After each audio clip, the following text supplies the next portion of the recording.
Hi, everybody. Welcome to the Cupid's Coach podcast. I'm your host, Julie Ferman, inviting you as always to transform me to we through doing dating better on purpose. Today, we've got help. We have a lady who specializes in this whole thing that you all are complaining to me about, ghosting. She actually has a podcast about ghosting. She has a website about ghosting, copingwithghosting.com. Amazing that you're here. Greta, thank you for joining us today. Oh, it's absolutely my pleasure. I'm happy to be here. Let me guess, you got interested in the whole thing of ghosting because you had been ghosted and didn't like it? Ghosted on repeat. Yes. Now, people use the term a lot, the same way people use the word narcissist a lot. So, in Mhm. your mind, you've studied it. What is ghosting exactly? That's such an important question because we all have different ideas of what this is and when it happens and when somebody becomes a ghost. And I use the Oxford Dictionary's definition. So it's the practice of ending a personal relationship with someone by suddenly and without explanation, withdrawing from all communication. I do want to clarify that this is really different than leaving an abusive situation without a goodbye, because if you need to do that, that's just self-protection. That's common sense. It's also different than disappearing after you've communicated your boundary to someone and then they're violating it. If you need to leave in a situation like that, you're not ghosting anyone. That's self-respect. Yeah, if you've said, we're done, I respect you, I'm glad we met, this Mhm. isn't going to be a relationship anymore, I wish you well, and they're bugging you, well, that's somebody you can block, right? Right. Yeah. Yeah. Interesting. Okay, so who's a bigger ghoster, a woman or a man? Who's the bigger culprit? So, great question. There's a number Barnes study that surveyed about 1,500 people in the USA. These are people who are dating, and this is from 2025.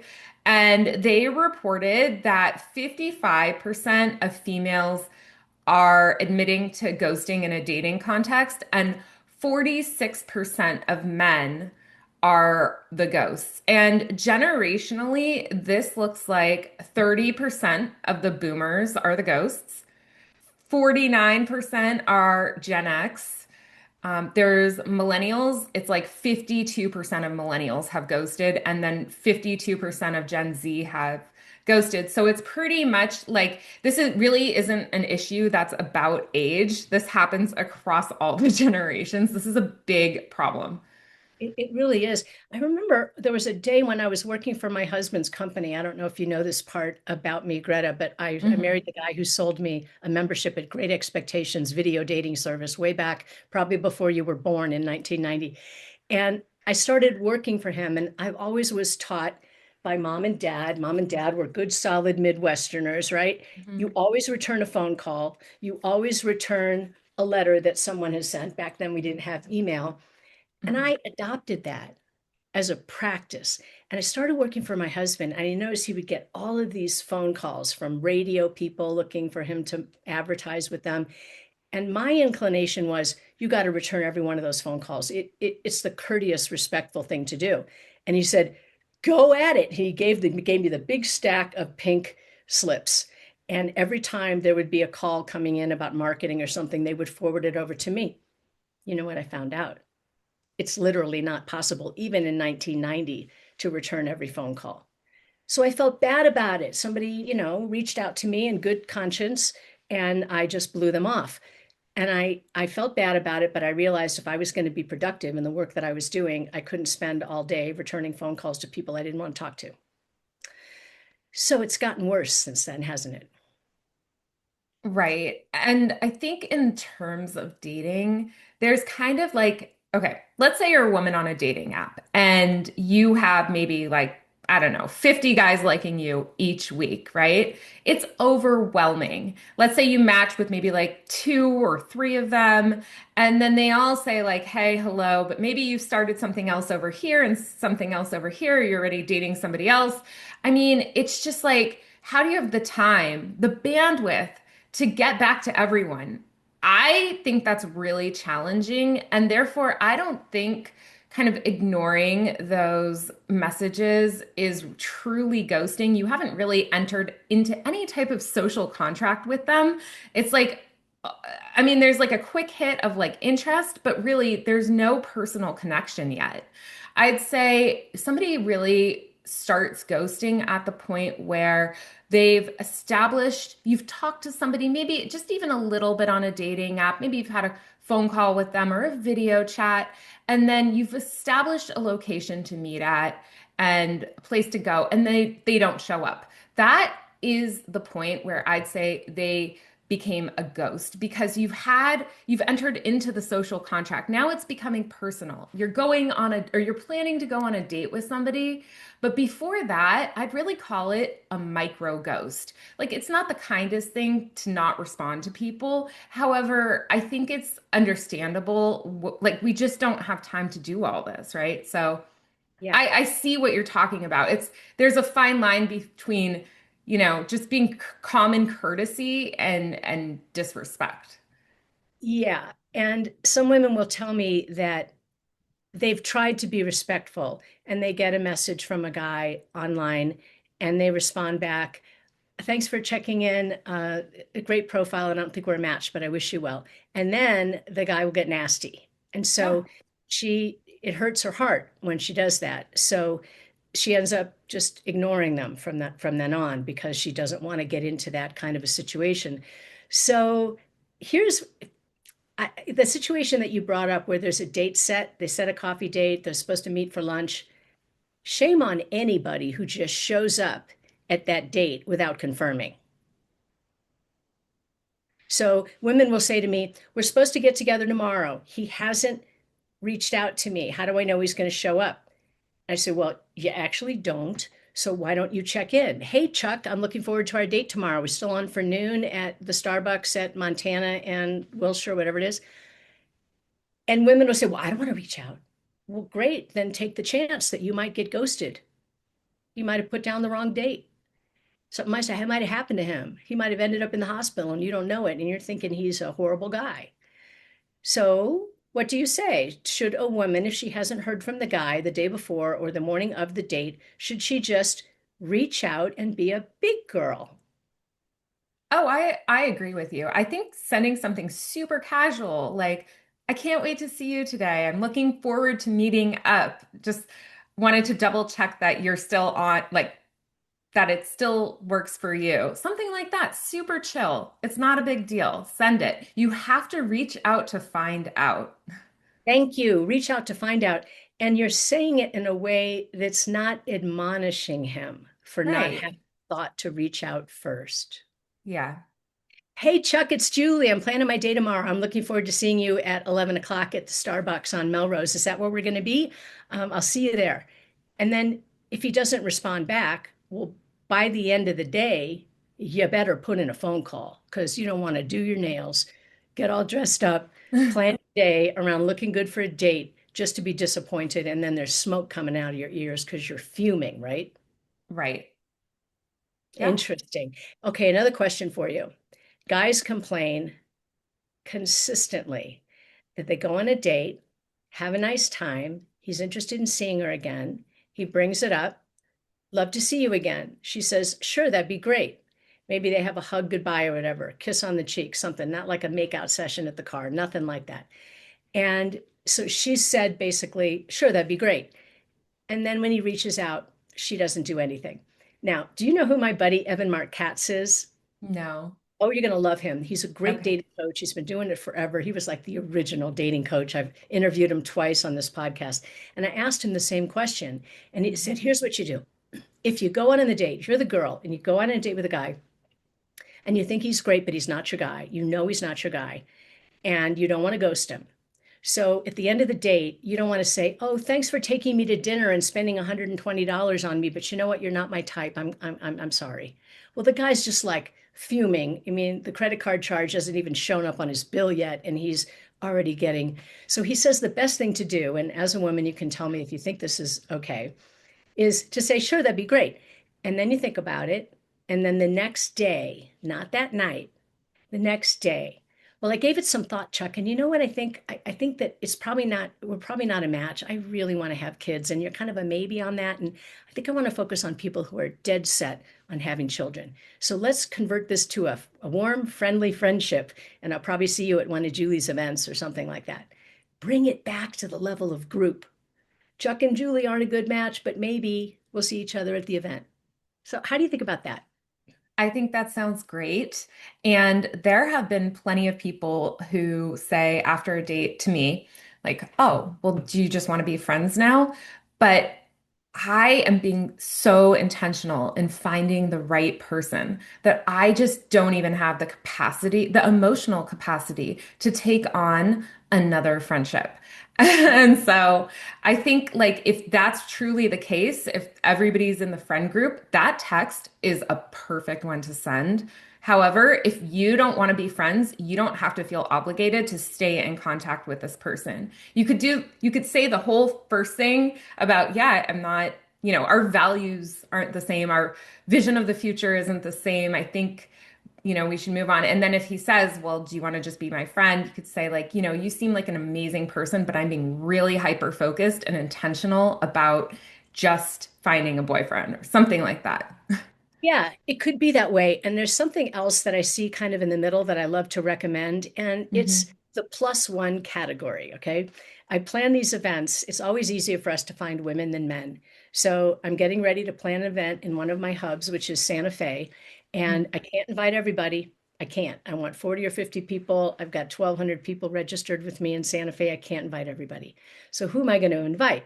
Well, I'm going to invite the people that I know the best, the people who are matchmaking clients, the people in my boot camp classes. And I'm going to say to each of the ladies, in order to balance it out, I'm going to say, you can come to my party and I would love to have you, but the ticket for admission, bring me a guy I don't know yet.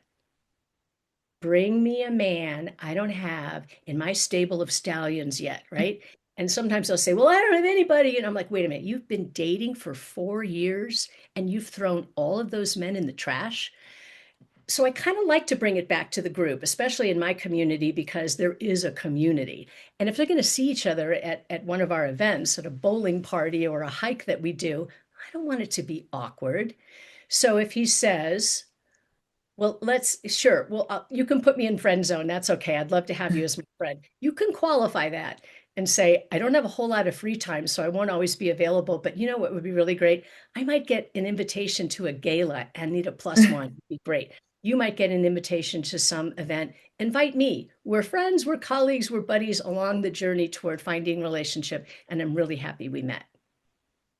That's beautiful. I love that idea. Now we've really given people just different options for each scenario. So whatever you want, pick one, you're good. Yeah, just don't be cowardice. What would you say the biggest reason is for why somebody chooses to ghost? Because there's always a decision.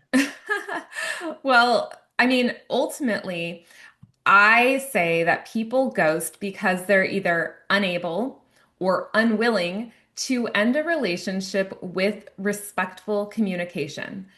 And there's a million reasons why it happens, but I kind of put it into two categories. One is an accidental ghost. This person maybe dropped their phone in a toilet, lost your information, something wild happened to them. I'll give you an example. My friend was very hurt. She came to me crying. She thought she had been ghosted. She was ghosted from her perspective. However, the man in the military that she was dating had the bends. He was basically in a coma. He was a Navy diver. Okay, so he could not reach out. He was really unable to get back to her. But from her perspective, she didn't know this. So she really felt ghosted. So that I would call the accidental ghost. And then there's the intentional ghost. Now, this person, their feelings have changed and they don't want to have this conversation with you to end things in a kind way. They are avoiding emotions, they're avoiding confrontation or conflict, whatever their reasons. Maybe they like you so much, they're so impressed and they're stunned into silence. but really they're not effectively communicating their feelings and they don't want to be vulnerable. And so this person isn't available to really be in a healthy relationship at this time.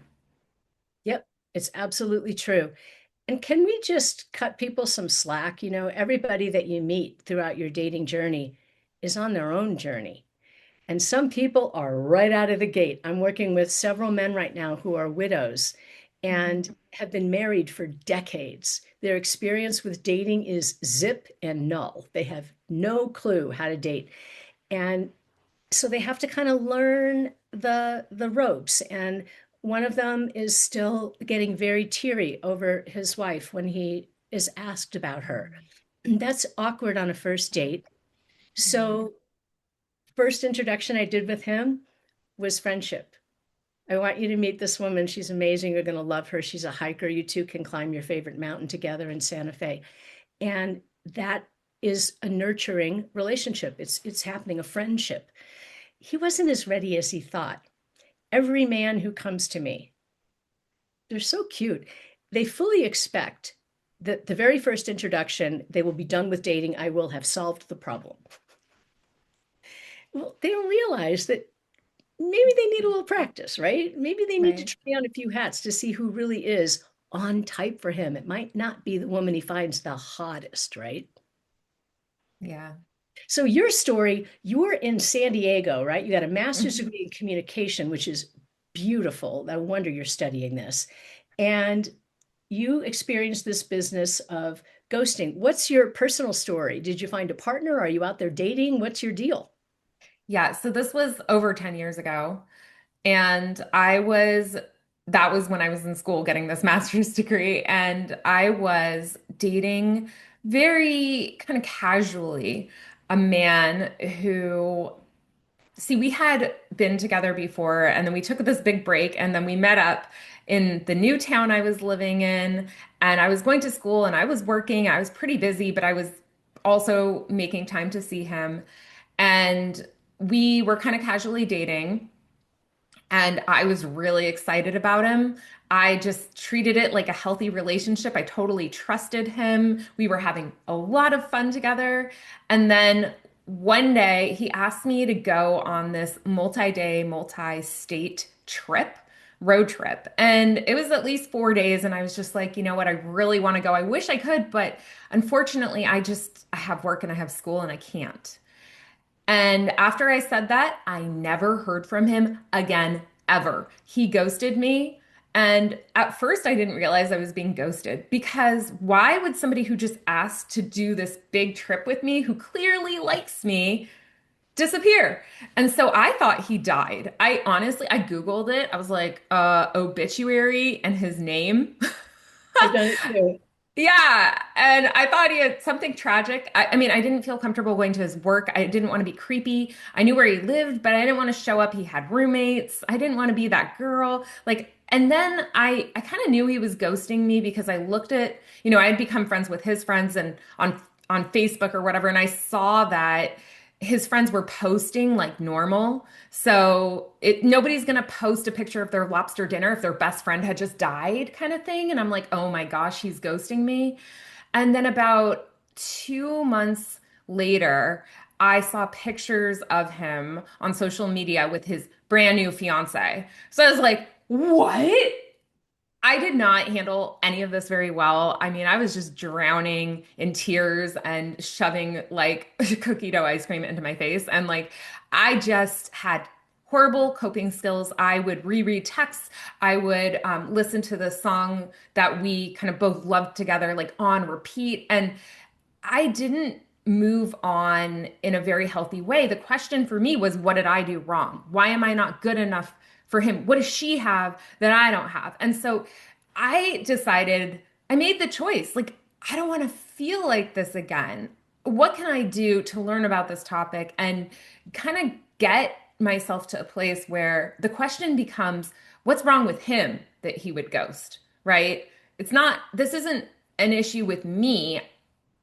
It really is about him. It's his choice. It wasn't my fault that he decided to behave in this extremely immature and rude way. Well, let me ask you a question. Before that trip that he asked you on, had you two become romantic? Was there intimacy? Had you Oh, there slept was together? intimacy. Oh, yeah. Okay. Okay. Absolutely. Yeah.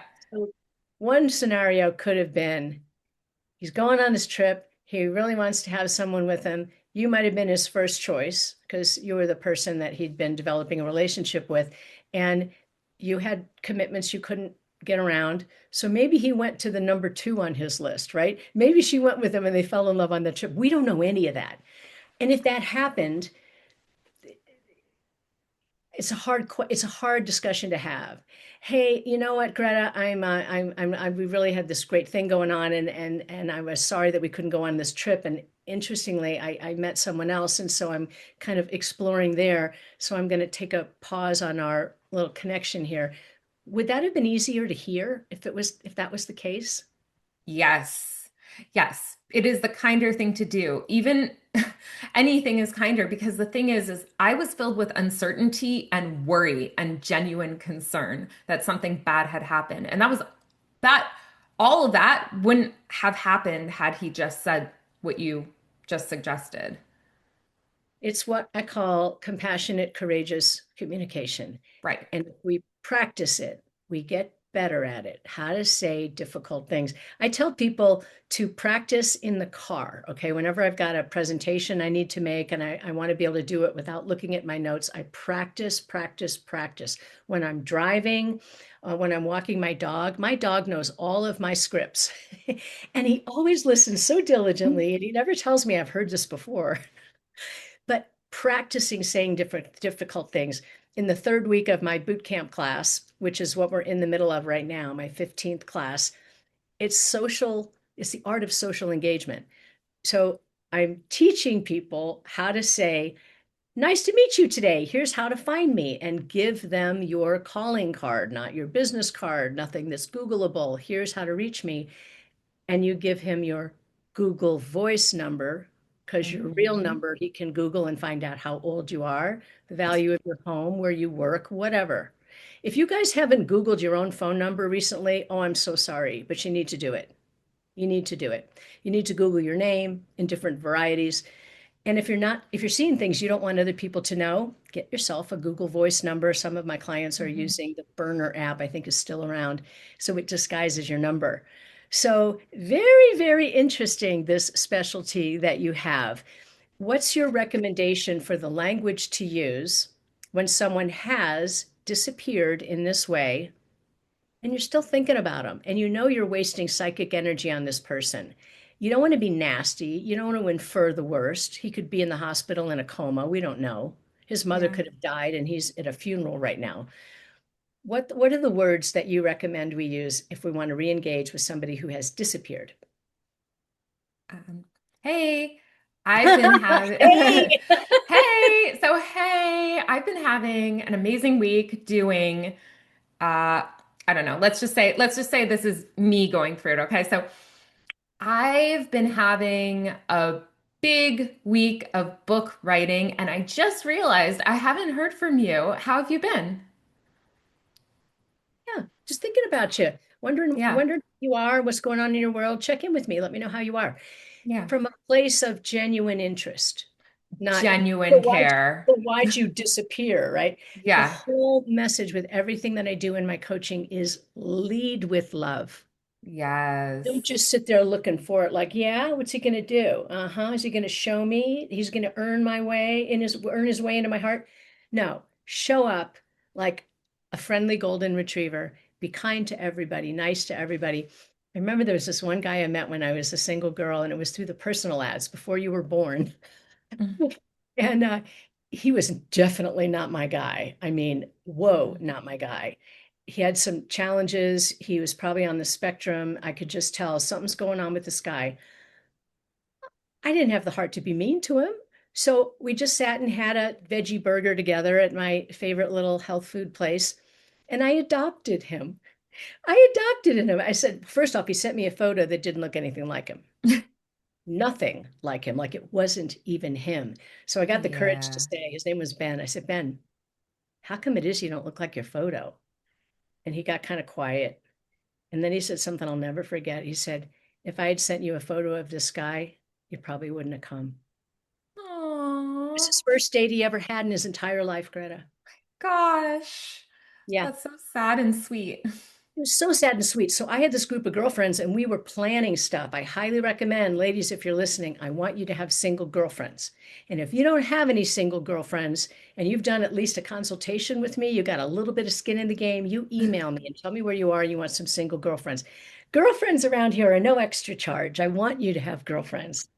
Um, so you're with this guy now, right? Is this the guy you're with? No, so right now I'm with somebody else. Okay. Like totally different guy. Yeah. The ghost Okay. is gone. The ghost is far, far gone. Yes. Did you ever find out why he ghosted? No, but I don't like assumptions, right? I don't like them at all. But based on the engagement photos, like You met about two some. months after he ghosted me, and they are married. I do assume that he might have just been, just been a player, Yeah. just been playing around, maybe cheating on her. I don't Possible know. have been that he was a player and you were one of the ports he was visiting. Yep. It could be that he was a good guy, but met someone else and didn't have the communication skills or the moral fiber to try to find the words, even if they're sloppy. All of Right. those things could be possible. So I really encourage us girls to err on the side of generosity in how we judge people. Hmm. If there's one thing that men really, really, really don't like, it's to be criticized and judged. And we're Mm. so good at that. So, Yeah. how did you meet your guy? Uh, Was it at the car wash? it's a Just very tell me. special meet cute story. Um, so we're in, this is wild, but we basically did some creative storytelling together. We went to a wedding together. That was the first day we met. We met on Bumble, and then I immediately was his wedding date. And we didn't want to be like, oh, this girl, Greta, she's kind of like a crasher. So basically, he's like, yeah, I'm going to tell people like you're kind of my friend already. I'm like, you know what? I think that makes sense because we don't want everybody at the wedding to know that this is like literally the first date we've ever had. I've never heard that before, that the first date was being a plus one at a wedding with somebody. So Yeah. you hadn't met him yet. You had a sense of what he looked like, but that was a courageous thing to do. I Yeah, applaud I'm you. pretty bold. I'm pretty bold. My life is a little bit like my friends are always like, "Oh yeah, your life is like a TV show. It's kind of like a movie." And I'm like, "You know what? This is like a meet cute level ridiculous situation where well, my other friend was like, "Well, that's a lie. You're starting out on a lie." I'm like, "You know what? It's cool. Like there are levels of lies. It's not the Yeah. worst." I love to say things that are not a lie, but it's not revealing everything. Maybe that, yeah. You know, I don't know. I always have this feeling that somebody's listening up there and keeping track. And if I'm lying, the reason why I don't like to lie, the reason why I don't like to ghost or anything is because honestly, it's selfish. It's bad karma. And I don't want that Yeah. karma to come back and bite me in the butt. Yeah. I'd rather Right. keep the slate clean of Yes. hurting someone. So whoever's listening, I'm challenging you, and I know Greta is too. Wherever you are in your ability to communicate challenging things, take it to the next level. And I'm going to actually request that everybody who's listening make a promise to themselves and to you and to me that they will not be a ghoster in the future. They will find the words. What do you think about that challenge? I think that's great. And I also want to acknowledge that if you have ghosted somebody, that, and as I've totally ghosted somebody, have some self-compassion. You're not alone in this. This is, sometimes it is really hard to communicate your truth. And so I can understand where you'd feel really uncomfortable doing that.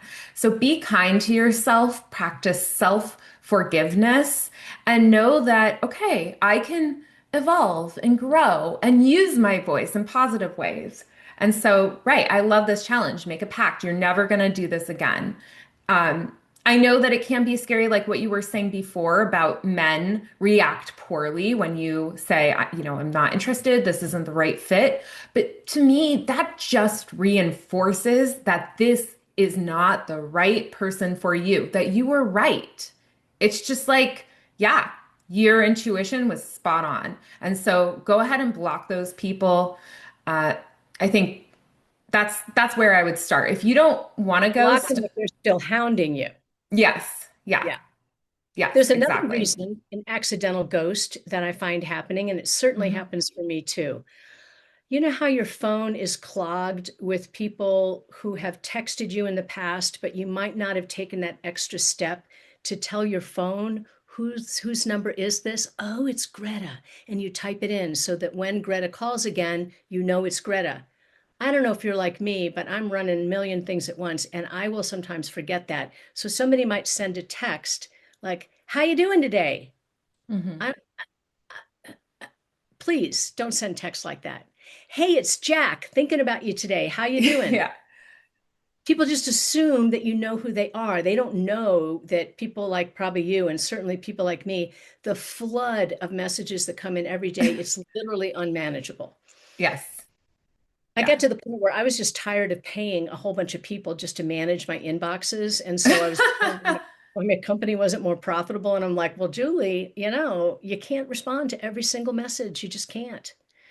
So I built automation systems or whatever. But when you send a message, a text message, tell them who you are. Even my clients who probably already know that it's me, I'll still say, "Hey, Julie Ferman here, checking in. How's timing for an introduction?" Even if I know that she probably knows it's me. Nobody ever complains about that. That's What is it smart. they say? If you assume, you make an ass out of you and me. Yes. So Exactly. when you are making an assumption about somebody, um, my boot camp clients know this particular story, but it illustrates exactly what we're talking about. I met a man when I was in my mid 20s at a Chamber of Commerce event, and he was hitting on me. He was like in his 50s or something, and there was just no chance. He was like, "Let's go have a drink." And I'm like, "If you're asking me for a date, then I'm going to say no, because you know what? I'm looking for marriage and kids, and I bet you've already done all that." And he got kind of bashful and he said, "Well, yeah, I actually." And I said, "So maybe you got a nephew, or maybe you got a son." He said, "Maybe my son." I said, "I'd be happy to meet your son." And so he introduces me to his son, who is clearly not my guy. It was the really bad Mhm. toupee that I just couldn't get over. I wanted to rip that toupee off his head so bad. But you know what? This guy and I had a whole lot in common. We loved art together. Neither one of us had a dog. We loved dogs. We started doing stuff together. He was Mhm. still trying. He was still trying to get me to be his girlfriend. Yeah. Some women will do this. I wouldn't let him pay for everything. Because even though Mm. we don't like to talk about it, there is a bit of a transactional nature there. If he's going to be paying Mhm. 5 dates in a row, and then she finally says, "You know what? I'm really not attracted to you in that way." He starts hating not only me, but women in general and Mm. himself for having been a fool to spend all that money and time and energy on a woman who wasn't attracted. So extend courtship by building your friendships. So this guy and I, we had so much fun together. We took cooking classes together. He became one of my meditation buddies. I mean, really Ooh. interesting guy. And I started inviting him to my events because my girlfriends and I were planning these fun parties. So eventually he says to me, "Julie, you're never going to go for me, are you?" I said, "You mean like in that way?" And he's like, "Yeah." I said, "Probably not. You're my buddy. You're my like symphony guy I Oh. go to the symphony with. We cook together, but not like that." And he said, "Damn it. Well, maybe I should introduce you to my cousin." And I dated his cousin for like 6 months before I moved Ah. away. His Oh my cousin was gosh. hot. His cousin was the best guy I dated in all the years that I was in Kansas City, all because of a blind date twice removed or once removed. See the benefit in saying yes when people ask you out? That's a great story. I love it. All of them are like that. What are a couple of the qualities that you really appreciate in this guy that you're seeing, if you don't mind my asking? Um, He's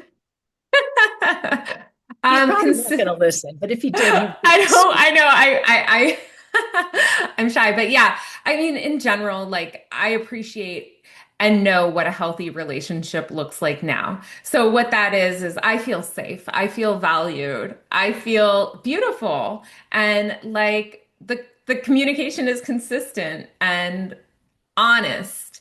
And I feel like, we have shared goals or values, that kind of thing. So these are some of the most important things to me for a healthy relationship. Yeah, I'm always looking to match people on shared values, a couple of passions, lifestyle. Um, Hmm. if I've got somebody who doesn't drink alcohol on purpose, I don't want to match that person with somebody who has a couple glasses of wine every night. It's probably Yeah. not going to be a fit. Somebody who's a irregular pot smoker, meeting somebody who has never done a drug in her life, right? Anything like that. So, values.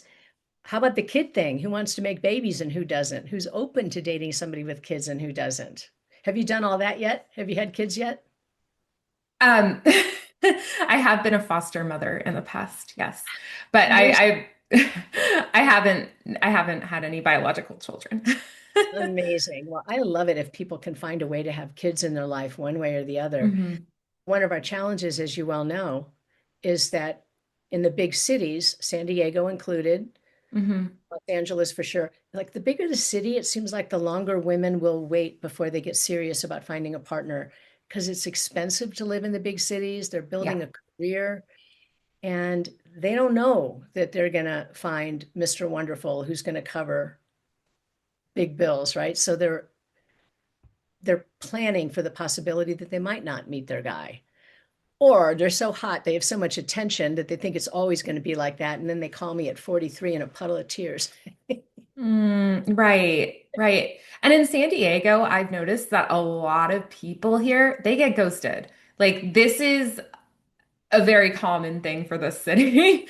And so I do have a message for people who have been ghosted, and I'd like to share that. Please, I'm dying to know. Yeah. Okay. So, as I mentioned before, I want you to know that if this has been happening to you, it's not your fault. This is really common these days. It's kind of like the whole easy come, easy go thing. It's really easy to connect and also just as easy to disconnect and unmatch and block and delete and all of that. Okay. So, remember that you're worthy and that your worth and the ghost's avoidant behavior are entirely unrelated. Your value doesn't depend on anyone's approval or their feelings or their actions. You are important, you matter, and you're ready, whole, and complete. So don't put your worth in the hands of a ghost. And I know, like in my experience with the ghost, that all I wanted from him was just an apology, just an explanation, like one final little conversation. But you don't need that. You don't need them to come back and give you anything because this is about you now. It's the time to focus on yourself and your healing journey. You don't need anything from them. Also, like, especially for those people where this just happens over and over again, this isn't who you are. This doesn't define you. This is a chapter of your story. It's not the entire book of your life. So have some self-compassion because you're not alone in this. And this is just like a really unfortunate dating trend right now. And you get to choose how you want to view this. So you can, like, for me at that time, I took it and it was the most, I mean, I made this all about me. This is I took all my insecurities and my fears about myself and all my doubts, and I was like, you know what? I'm terrible. I'm a bad person. He doesn't like me. But really, that I wish I could go back and give myself a hug and be like, you're good, girl. This is really about him. This is on him.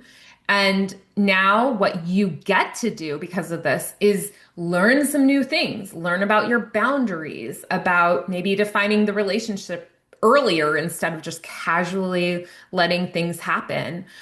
What do you need? What are your values? What are your standards? What do you need in terms of communication?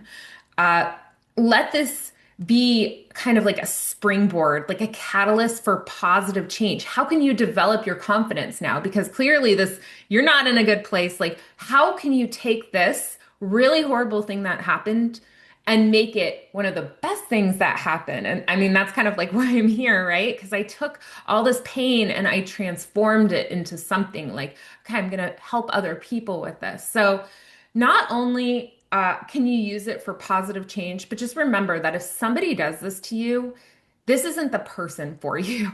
This is somebody who is really, truly unavailable for whatever reason. And now they're creating space for something that's more aligned. There's a person out there who is going to be super excited about you, can't wait to love you, and will never ghost you. Beautiful. I love that. Everything you talk about is right up my alley. I really appreciate it. And what you said earlier about maybe what you learned is before slipping into a relationship that becomes intimate, how about we have some important conversations first, right? I don't have a lot of rules, but I have a strong suggestion that people keep their pants on. My regular listeners are laughing or rolling their eyes because I talk about it. Keep your pants on until you've had a conversation of what sex means to you. And if you're the person who really only is interested in having sex with one person at a time, and it's somebody you're exploring a one-on-one relationship with, say it. And if that person isn't with you on that, if that person thinks it's perfectly fine to be sleeping with Susie one night and Rhonda another night, I'm not going to tell him he's wrong.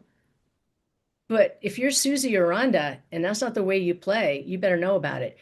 And if we can, again, here we are, courageous, compassionate communication. Well, Brad, I know you're excited to go run into the bedroom, and I'm awfully tempted there too, but there's some things I got to find out first before we go there. So I tend to take my time. Well, what do you need to know? Okay, what does having sex mean to you? In the context of what? I mean, is it just Mhm. casual like anybody, or maybe a club med, you don't even know her name? Or is this something that you save for a monogamous relationship? No wrong answer, just tell me and then let them speak, right? And if they're not in alignment, it's what you said. They're not your people. Right. My people, there's not my people. And then the other things I want to know before people jump into bed is let's talk about STDs, okay? I mean, seriously, Yeah. if we're not comfortable talking about that, we shouldn't be sleeping together. And the other thing, there's a third thing. We need to know what the other person's purpose is for dating. We call it the primary dating. Hmm. Why are they dating? Are they reeling from something horrible that just happened and they're trying to recover and they're trying to fill up some time and people tell them it's their duty to get out there and date after a divorce? Or are they ready to meet their person? No wrong answers, but don't be sleeping with somebody who's not on the same page as to what sex means. I agree with that completely. Keep it in your pants. Yeah, keep it in your pants. And, I'm thinking about this one couple that had to court in an above the waistline fashion for a really long time until his divorce was Oh, completely final. oh, And she was just, I'm not going to sleep with the guy who's still on paper with another woman. And I wow. do not encourage people to instantly dismiss somebody whose profile says separated, not divorced. You don't know the story. You don't know the story. I've heard the stories. And women want a man with a lot of resources. Guess what? If there's a lot of resources, it takes a while to unwind a marriage. Hmm. And if they're amicable and nobody's killing anybody, it's perfectly fine. That man who had to wait a year and a half, he had been separated for 10 years. What? Yeah, well, his wife was emotionally unstable. And in Okay. order to divorce, they'd been married for 30 something years. They had to sell properties. A business needed to be liquidated. Yeah. And it wasn't the right time to do that. So they made a decision. We'll live separately. We're raising the kids. They're all grown. Everything's fine. If one or the other of us wants to be married, then we'll go through that process, come hell or high water, some way. And that was their understanding. So if she had made that quick decision to blow him off because of that thing, she would have missed out on the love of her life. Wow. Yeah, they're grown-ups. They met when they were in their 60s. Hmm. And each of them told me they've never been loved like this before. Aw, that's Isn't that sweet? beautiful. It's Oh. amazing. So, do you work with people one-on-one? How do people find you? How can they find your podcast? Give them the whole scoop on Greta. Yeah, so I love helping people heal from any type of heartbreak, betrayal, cheating, ghosting, all of that. And my podcast is called Coping with Ghosting, and so it was originally all about ghosting and hope, healing, understanding for people who have been ghosted, and now I've opened it up to betrayal in general. So when somebody's breaking your trust. And I do private coaching, and I'm currently writing a book, Coping with Ghosting and Love. And so I'm really excited about that. I'm not exactly sure when it will be out, but definitely later this year. Beautiful. I love it. Copingwithghosting.com. Really good Mhm. name for your podcast, your company. It's all great. And I'm really glad that you guys found me and we could do this call together. Thank you for your time. This was so fun. Thank you so much for having me. You bet. So, ladies and gentlemen, you go out there and take this stuff to put it into practice. You, a better communicator after having heard this conversation with Greta. Thanks for listening, and you guys go out there and transform me to we for yourself.